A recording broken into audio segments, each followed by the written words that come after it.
ini memiliki temperamen yang panas, dia awalnya ingin membantu tetangganya memanggang daging. Tapi pihak lain membuat sarkasme. Sejujurnya, teknik barbekyumu bahkan tidak sebagus milik anakku. Pria itu segera mengubah wajahnya, meraih kera tetangganya dan menekannya ke atas panggangan. Semprotkan sedikit alkohol untuk membuat daging manusia panggang yang lezat. Namanya Fred, dia pria yang pemarah. Istrinya, Maggie, sangat lembut. Saat membeli sayuran, dia mendengar pemilik supermarket menjelek-jelekannya, dia segera mengambil sebotol gas di rak. Mengambil tabung gas kecil dan melemparkannya ke gudang. Setelah itu, tuangkan bensin. Akhirnya, nyalakan korek api dan buang. Dengan orang tua yang kuat seperti itu, tentu saja putri mereka tidak kalah. Seorang berandalan yang tidak takut mati telah maju untuk menganiaya dia. Bella pura-pura ceria, tapi berbalik dan mengeluarkan raket tenis dari mobil.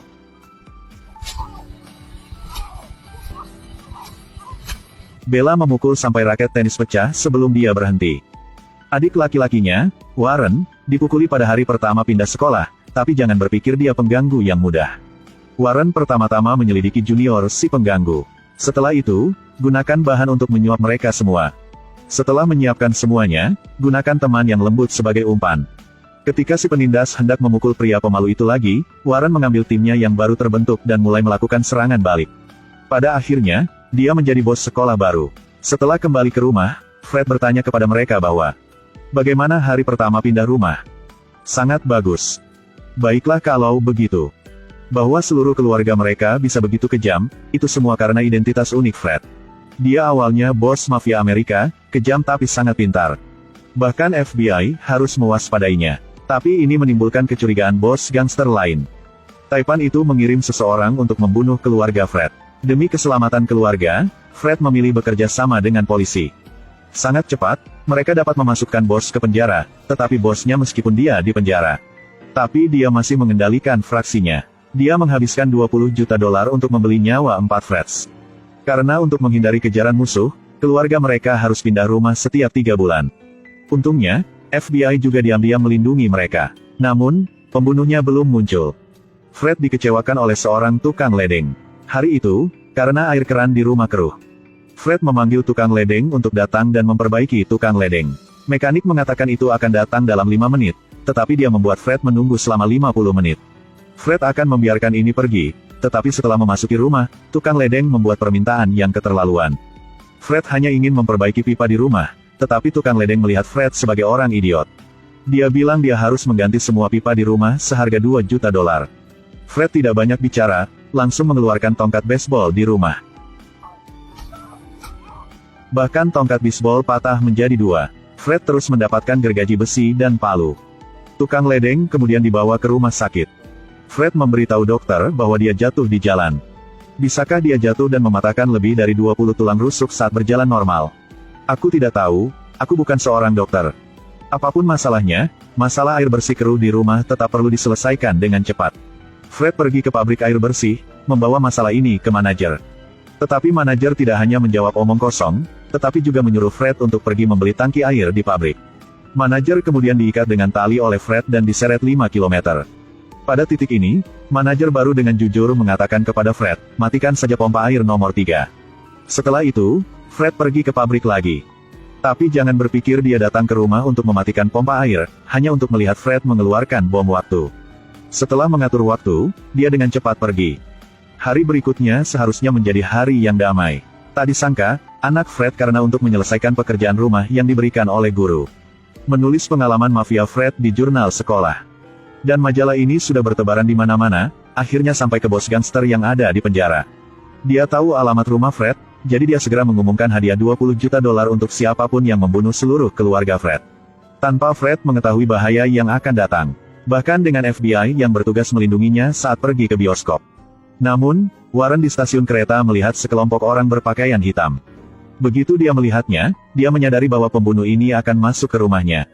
Jadi dia buru-buru menggunakan telepon umum untuk menelepon ke rumah. Tapi selamanya tidak ada penerima. Halo.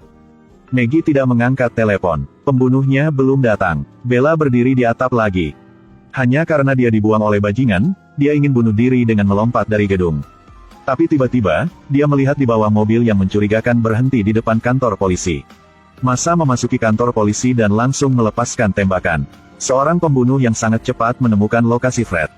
Tapi Bella juga sadar bahwa keluarganya dalam bahaya, jadi dia bergegas kembali. Baru selesai berurusan dengan tim polisi, si pembunuh terus berurusan dengan tim api. Mereka menusuk seluruh roda truk pemadam kebakaran. Karena mereka harus membersihkan faktor-faktor yang menghalangi mereka. Pada saat ini, bom waktu yang dipasang Fred juga telah meledak. Ledakan keras itu mengejutkan semua orang di kota. FBI yang melindungi Fred buru-buru memanggil polisi dan pemadam kebakaran, tetapi tidak ada yang menjawab. Dia hanya harus mengantar Fred pulang, dan pada saat yang sama menyuruhnya untuk tinggal di rumah dan tidak keluar.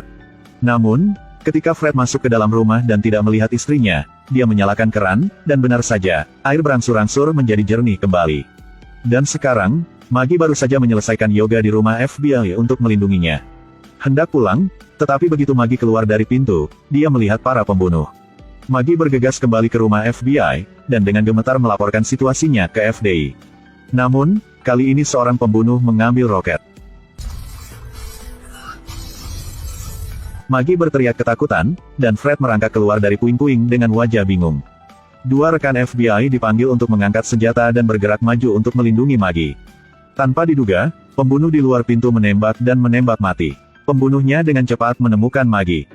Dia dulu bawahan Fred, setelah menyapa mantan iparnya, dia ingin menembak. Tetapi pada saat ini, Fred tiba-tiba muncul di belakang, menggunakan ikat pinggangnya untuk mengencangkan leher lawan. Akhirnya, Maggie mengambil pisau untuk menghabisi si pembunuh. Pada saat ini, Bella dan Warren juga mengejar tempat itu. Para pembunuh, ketika mereka melihat anjing Fred, hendak menembak dan menembak. Tiba-tiba Bella berdiri di belakang dan melepaskan tembakan, tetapi kekuatan AK di tangan si pembunuh benar-benar terlalu kuat. Bella benar-benar kewalahan dan harus bersembunyi di balik dinding. Dalam keadaan darurat, anjing itu memamerkan giginya yang tajam dan kemudian menggigit si pembunuh.